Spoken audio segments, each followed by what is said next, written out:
Caras alunas, caros alunos, vamos continuar nosso estudo sobre Agostinho de Hipona, agora introduzindo e fazendo justamente um preâmbulo a outra obra, grande obra de Agostinho, escrita em 22 livros, que se chama A Cidade de Deus, De Civitate Dei. Agostinho, ele volta em 388 à África e esta obra faz parte da segunda africanidade de Agostinho. Em 388 ele vai estar de novo em Tagaste, não é? É onde ele, com seu amigo Alípio, grande amigo, maior Alípio, os maiores amigos de Agostinho, ele vai fundar um mosteiro. E aí é Evódio, Alípio, Severo e seu filho Adeodato estão ali juntos. E ele vai escrever aí De Genesi contra Manicheus, De Vera Religione, De Magistro, dedicado a seu filho, o De Música, e logo depois ele assume, por assim dizer, a diocese de Hipona. Hipona é justamente uma diocese africana, digamos, importante, não tão importante quanto Cartago, que Cartago vai ser, sem dúvida alguma, a sé mais importante depois de Roma, né? E é a primeira sede, tem um primado na África, outorgado pelo Papa Leão Magno, pelo próprio Papa São Leão, né?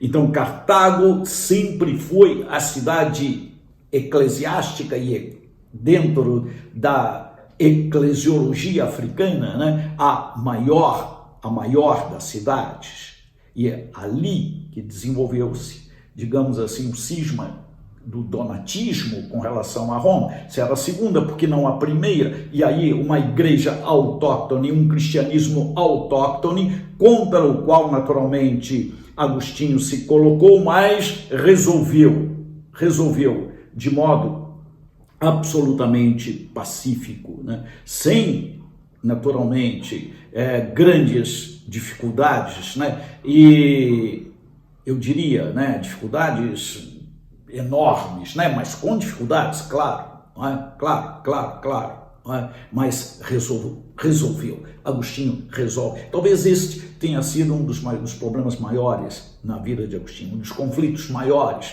na vida de Agostinho, né? O sinal maior, né? A crise chamada donatista, que é resolvida em 411 no concílio na Conferência de Cartago, não é?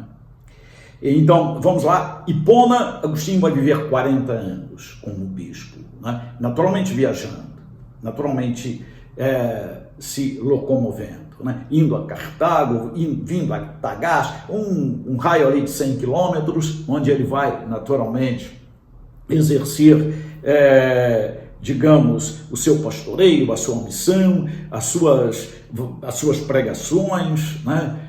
Onde ele vai naturalmente proferir as suas entrevistas, né? E foram tantos bispos que vieram ali conversar com ele, né? Para se chegar, digamos assim, a uma conciliação, não é? Essa foi uma das dificuldades. O pelagianismo foi outra dificuldade em torno da estrutura da graça, da doutrina da graça. Então, foram muitas dificuldades, sim, né? E por aí Agostinho, naturalmente, transitou durante toda a sua vida. Aqui, então, durante 15 anos, ele prepara uma obra que se chama A Cidade de Deus, que, do ponto de vista literário, está dentro da construção, digamos assim, do que se escreve, do que foi escrito até então sobre as cidades, as grandes cidades, ou a organização política das cidades. A cultura clássica se encarregou também sobre essa estrutura, não é? É uma estrutura que advém de Platão, talvez, né, com a República Platônica, né, onde a sobrevivência, né, era ali descrita, não é, e ali orientada, quer dizer, havia uma orientação para se, naturalmente, produzir, proclamar a melhor sobrevivência na cidade. Quer dizer, havia esta preocupação. Estou aqui fazendo crítica nem positiva nem negativa, né, do que possa existir na República de Platão como, digamos, questões morais, né? Não é isso, né? Mas a preocupação, esta preocupação em fazer da polis, fazer da cidade o que? O objeto da própria reflexão filosófica, ela advém desde os sofistas, século V a.C., com Péricles, governador de Roma, de Atenas, desculpem, né? Então é isso, né, que está em jogo, é isso que está em jogo, né? Aristóteles tem essa preocupação também, né? É claro que esta preocupação, tanto, vamos lá, na República de Platão, quanto na Nicomaqueia de Aristóteles, falo aqui na política de Aristóteles também, esta preocupação é uma preocupação puramente humana, resolver de uma maneira natural, é isso, né? É a resolução natural e um fim natural, mas havia esta preocupação de um fim em se tratando da cidade, quer dizer, a cidade existe com um fim. E penso eu, Agostinho leu isto e leu através de Sêneca, né?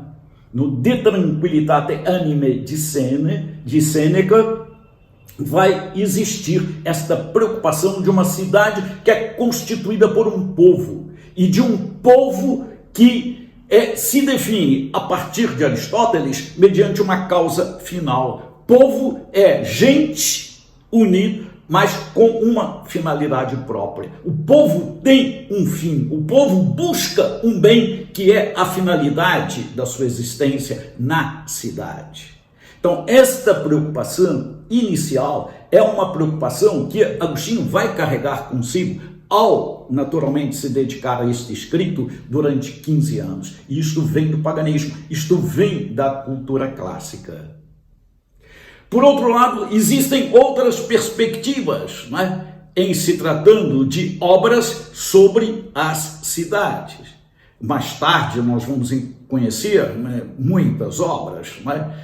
Vou me referir a duas aqui porque entram naturalmente, né? Deus entra, e não é esta a perspectiva de Agostinho, essa entrada de Deus na cidade, não é esta a preocupação como a qual vou me referir agora.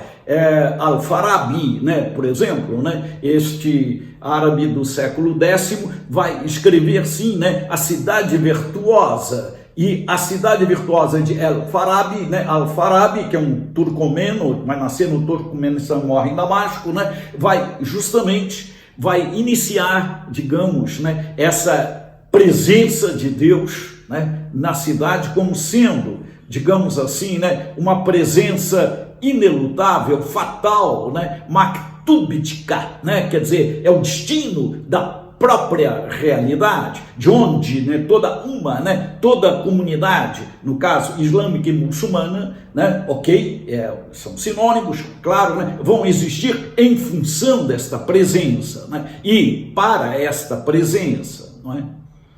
Então, vejam bem, né, esta teocracia, né, que vai existir, não é esta, digamos assim, a preocupação de Agostinho também, né? Essa não vai ser a preocupação de Agostinho nesse sentido explícito. Embora, não é, mais tarde, né, o que se chama de agostinismo político, né, colocando a cidade de Deus, ou transformando a igreja na cidade de Deus, isto vem então a acontecer. Mas não foi esta a intenção de Agostinho, né? Isto é um desenvolvimento hermenêutico, né, dentro do catolicismo, né, que vai fazer da igreja a cidade de Deus, e dos governantes da igreja, e vai ser muito parecido aí com El-Farabi, sob esse aspecto, né? Uma república, digamos assim, teocrática, não é? Não, mas este não é o pensamento de Agostinho aqui, na Cidade de Deus. Também não é o pensamento de um Tomás Moros, né? Que vai justamente ver na cidade uma utopia, como se fosse uma ilha, né, distante, onde nós nos projetássemos e trouxéssemos esta projeção, naturalmente, agora para dentro da realidade, e aí procurássemos uma vida empatada com esta projeção. Então, vejam, este problema da cidade, ou esta realidade da cidade, ela foi naturalmente pensada. Ela foi, naturalmente, sobre ela se escreveu muito, né? Foi refletida. Né? Justamente, eu diria, o pressuposto, né? Para toda a filosofia política, né? Para tudo que é polis, em grego, né? Tudo que é cidade, né? Urbs, né? Em latim, não é? Então, urbanístico, né? Que depois tomou um sentido quase geográfico, arquitetonicamente falando, né? Mas tem esse sentido, né? Tem sentido, né? De urbs, né? Quer dizer, da cidade. E a própria cidade de Roma era urbe, né? Era a cidade, não é? Como Atenas também é a polis, né? Como Constantinopla é a polis até hoje, né? Vista pelos gregos, pelos armênios, né? Quando se refere a Constantinopla, se refere como sendo a polis, quer dizer, a cidade. Né? Então esta preocupação, é isso que eu quero mostrar, é uma preocupação embrionária que vai existir da cultura clássica e da cultura clássica latina e da cultura grega através da cultura latina em Agostinho, para ele definir justamente esta obra que é e que vai se chamar De Civitate Dei, quer dizer, a cidade de Deus, sobre a cidade de Deus. Nós temos aí um momento que vai ser crucial para entender esta sua preocupação e por que ele escreveu. Foi um dia muito preciso que ocorreu na vida de Roma, e Agostinho já na sua segunda africanidade, justamente em Hipona, tá? Em Tagaste, Hipona ali, né? Mas ali convivendo, né, com os romanos que vinham, cristãos e pagãos e cristãos, que fugiam de Roma por causa deste dia. Foi justamente o dia 24 de agosto de 410. Nesse dia, Alarico, o chefe dos bárbaros, né, ele invade Roma e dá-se aí o saque de Alarico, o famoso saque de Alarico. Né? É o saque, o grande saque. Sim, surpresa total. Nós que, em 2001, mais velhos, né, convivemos, né, com aquele problema em Nova York, aquela queda das torres, né, 2 aviões nas torres, né, julgando, colocando abaixo, nós podemos presenciar, nós podemos imaginar o que teria sido, né, o saque de Alarico, que foi mais ou menos isso. Né? De repente, a trombeta dos godos tocam, né? Tocam-se as trombetas e, puf, né? Roma é devastada. Incêndio para todo lado, saque para todo lado, morte. E Roma, vai dizer Pelágio, vira um núcleo, né? Vira, digamos assim, uma cidade de entulhos, onde ninguém, absolutamente ninguém, nem nobre, nem pobre, nem rico, nem miserável, nem culto, nem inculto, ninguém, absolutamente ninguém deixa de sofrer esta realidade. É o sofrimento universal, numa cidade que parece, a partir daí, chegar ao fim e que vai, naturalmente, paulatinamente, caminhando para a sua inexistência. Vejam que digamos, um saque simbólico, assim como nas torres, também se tratando de Nova York, foram, digamos assim, né? Quer dizer, aquele ataque foi um ataque simbólico, não é? O que quer dizer isso para Agostinho? Como Agostinho viu isto? vê justamente o início da queda de Roma. É isso. E depois ele vai chegar à conclusão de que Roma caiu. Roma caiu, isto quer dizer o seguinte: tudo aquilo, tudo, absolutamente tudo, que foi construído em cima de uma maneira de pensar, em cima de uma maneira de agir, em cima de uma maneira de fazer, qual? A romana, foi ao chão. O importante aqui é entrar nessa perspectiva para entender que a cidade de Deus, de Agostinho, não é uma história. Não é. É mais do que uma história. É uma filosofia da história. É uma teologia da história. Sim, a partir da história, a partir deste núcleo concreto. Não se trata aqui de contar a destruição de Roma. Roma caiu? Sim, sim, é a capital do império. Mas quando Roma cai, cai a civilização que foi construída em cima daquela realidade. É a civilização ao chão. É o chão da civilização. E aí, o que fazer? É esta, digamos, a preocupação de Agostinho. Como agora se situar diante deste problema concreto, diante desta realidade concreta? E aí é que ele começa, a contar, a dizer por onde vem, digamos assim, estas possibilidades, e através da história que está por detrás, que está ao lado, que ele vai construindo o que ele vai chamar de cidade de Deus. Cidade de Deus é, digamos, uma construção a partir da destruição de Roma. É uma construção psicológica, é uma construção metafísica, tal como era a construção nas confissões do eu individual, a partir também daqueles elementos que ele construiu nas confissões, que ele colocou nas confissões. O que é fundamentalmente colocado nas confissões como sendo, digamos, a base para tudo, absolutamente tudo, é o amor. E o amor, digamos assim, íntegro, a integridade do amor. Um amor sem eros. Sim, é este o sentido que ele quer dar à confissão. Não é um amor para mim, mas é o amor, a realidade do amor, tal como ele existiu, com toda a sua exteriorização. E é isso que eu tenho que exercer, é isso que eu tenho que viver, é isso que eu tenho que, enfim. E o que é uma cidade construída no amor? Como é uma cidade construída no amor? Como é, ele vai falar, dois amores construíram duas cidades. O amor que pensa em si e se esquece de Deus, e o amor que pensa em Deus e se esquece de si na construção. Então o problema é construir, é como eu vou construir. Por isso que é uma construção psicológica, sim, porque é amor. É uma construção ética, sim, porque é um amor direcionado, é um amor com movimento para uma realidade. E é um amor teológico, sim, no sentido de que a referência é a melhor possível e a mais, digamos assim, universal possível, onde todos caibam, onde todos possam existir, digamos, com dignidade e com, digamos, uma consecução, que é a consecução do próprio amor.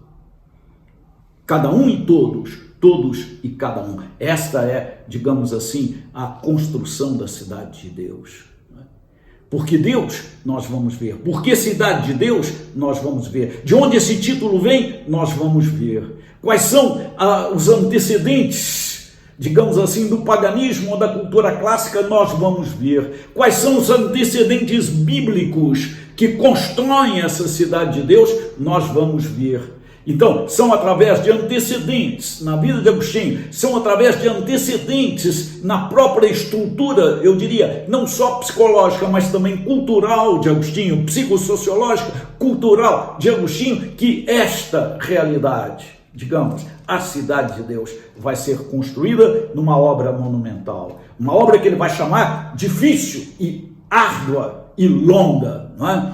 Por quê? Difícil, árdua e longa, porque foi muita perspectiva, digamos assim, que foi acumulada para que ele pudesse. Foram entrevistas, né? Foram, digamos, narrativas, né? De romanos que vieram, de cristãos, pagãos, romanos, pagãos e romanos, pagãos e cristãos, romanos que vieram da península para a África, e onde Agostinho vai pressentir também e ver os vândalos chegando na sua África natal, e vai, de certa forma, também ver com seus olhos, né, a desconstrução deste império. Vamos, na próxima aula, na próxima vez, né, fazer aí os capítulos, sobretudo o livro 14 e o livro 19 desta obra monumental. Muito obrigado.